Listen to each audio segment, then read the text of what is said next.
everyone, welcome back to WsCube. So guys, in our previous session we learned how to install a DB browser. In our today's session we will be talking about how to insert data. So far we have learned how to create a database and connect it with our Python file. In our today's session we will be learning how to write data inside it. So previously we connected our Python file with the database and also we created a table, but that table was completely empty, right? If I'll show it to you. Before that, if you want to become a successful data analyst and if you want to learn from our experts live, then you can call on the given number or you can fill the form that is provided in our description. Not just that, with our every batch, you will be getting 2 demo classes for free. You can see over here that the table was completely empty. Now what is our today's task? Our today's task is to fill this table. That means we need to enter the student roll number, student name, student class, email ID, phone number. So we will be learning how to insert this data using Python over here. So guys, for doing that, we have a very simple query called as insert query in our SQLite. So we'll be seeing how it can be done. First of all, we need to import SQLite, just like how we have done it in our previous session that we imported SQLite. After this, we have to build a connection with our database file. So I'll be writing connection SQLite3 dot connect. And with which file we have to connect? The name of our file is studentdata.db. So I'll be writing studentdata.db over here. After this, just like how we created a cursor, how we started a cursor, similarly we have to start a cursor. So I'll be writing cur is equals to connection dot cursor, and I'll open close the brackets over here. So this is the exact same lines that we wrote over here in the starting. Both the lines are exactly the same. Now what I need to do, I need to create a variable. So let's say I'll be adding the student 1 details. So I'll be writing student 1.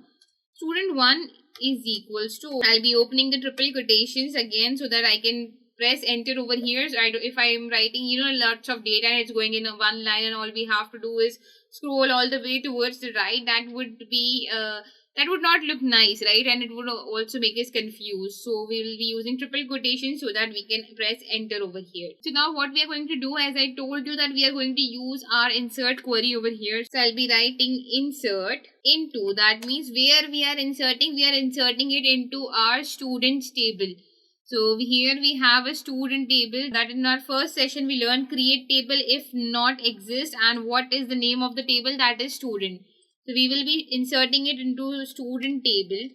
What all things we are going to insert over here, that we will be mentioning over here inside the parentheses.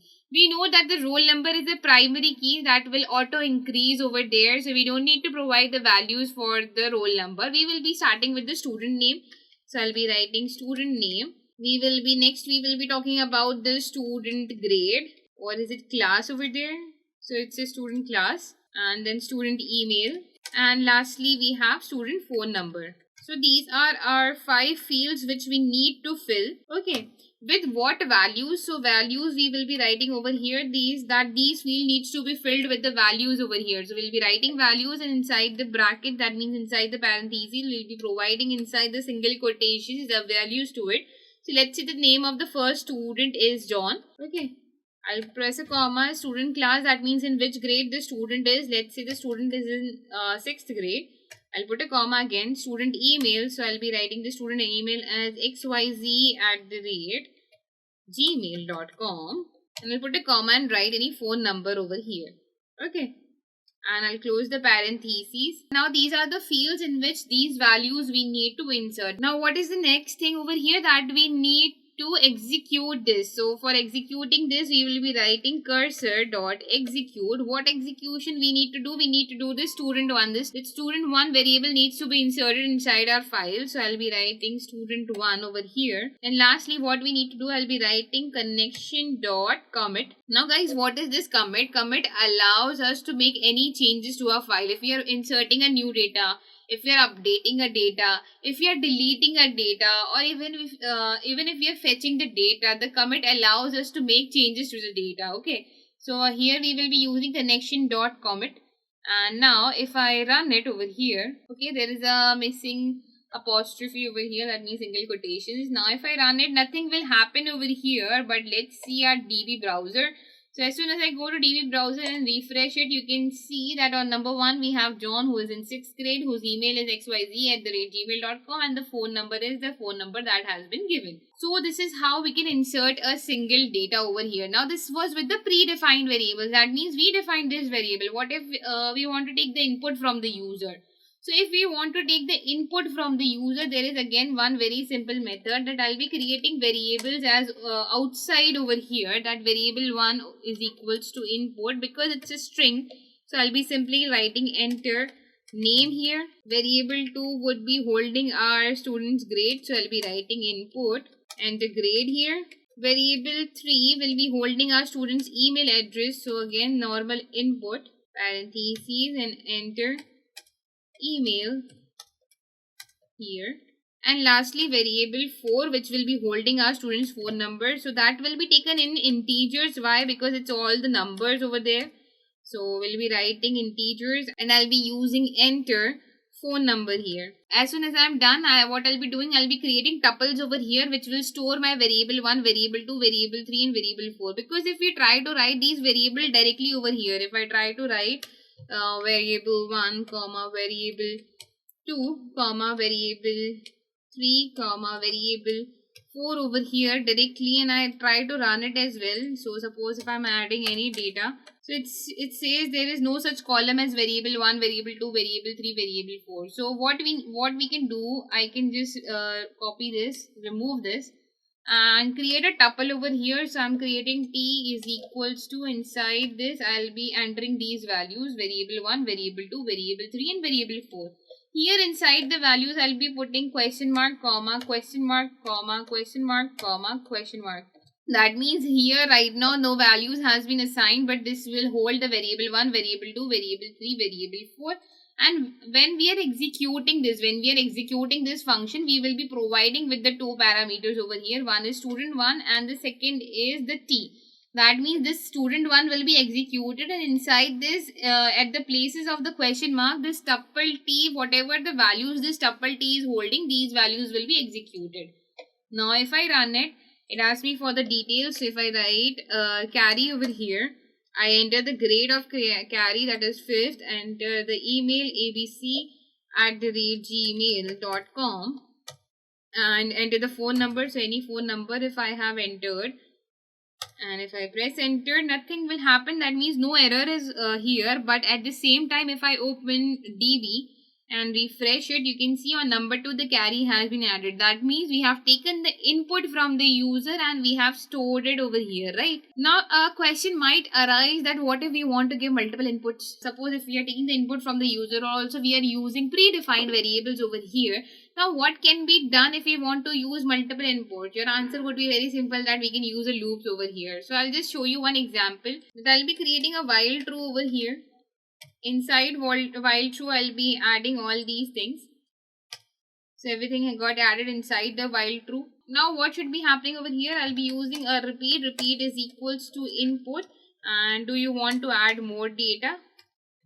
So I'll be writing, do you want to add more data, and give the answer in yes or no. So I'll be writing yes/no and close the bracket, put a colon, and if the answer to this repeat is equal to small n no, or the answer to this repeat is equals to capital N no, in that condition we will break the loop, right? But still it will throw me an error. Why it will throw me an error? Let me just show it to you. So if I write any name over here, any grade, any email plus any phone number over here, and say yes to it, that I want to add more details, write anything, and write some phone number and press enter. This time if I write no, it will tell me that this has been executed, there is no error. But let's see that this first data we provided with the two datas over here, right? One is this data and one is this one, the second data. Let's see if both the datas got added over here or not. You can see as soon as I refreshed it, only one data has been added. The previous data, that means the data we gave on the first place, has not been added. That means it's only executing the data which has been entered the last by the user. So how to overcome this problem is, we can write over here execute many. Execute many will allow us to execute many variables at the same time, but what we need to do, we need to provide a list over here, that I'll be creating an empty list. L is equals to empty list over here, and every time this tuple will be added inside the list. That means whatever values we are providing, these will get added inside the list. Then again the new values that will be provided, that will also get appended to the list. Again new values that will also get appended to the list. So I'll be writing over here L dot append, and we will be adding this t to it. And now this function over here, that means cursor dot execute many student1 and tuples name. So now tuples name will not come over here because all the data is being added inside the list. Now the name of the list, that is L over here, will come. So as soon as I run it now, if I add the details like Lisa, and Lisa is in 3rd grade, and her email is this, gmail.com, and any phone number.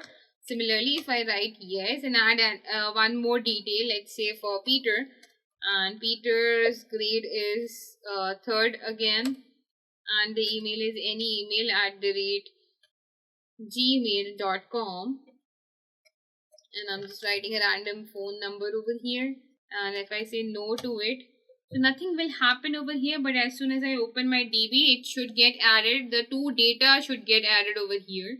So if I run it, if I refresh it, both the data, that is Lisa and Peter, they have got added over here. You can clearly see it. So this is how, using the loop, you can insert many data at the same time. If you want to insert 5 data, 6 data, 10 data, 20 data, so you want to use, if you know that how many data you have to insert, you can use a for loop also to ask for the data. Similarly, I think the while loop is more convenient over here. That's why I have used a while true over here. So I hope guys what I have explained is clear to you. One very simple method is there, that we use the exact same 3 lines. We build a connection, we create a cursor. After this, we will ask for the variables, that what 4 variables are there for asking the user input, put them inside a tuple. But this tuple, but because we want to give multiple data over here, this tuple is not sufficient. We need to add this tuple every time to a list. That means every time we are repeating the loop, this tuple will be added with its value into a list. Then again, new values are provided, new tuple will be added to the same list. Right?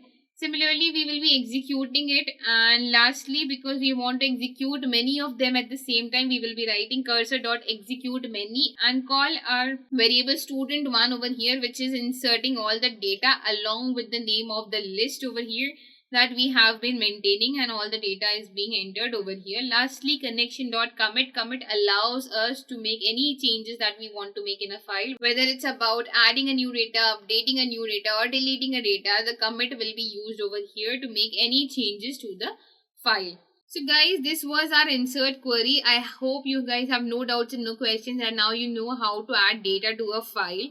In our next session, we will be discussing about our select query in SQLite 3, and also we will be discussing about order by and limit. So stay connected guys, and I'll see you in the next session. Thank you.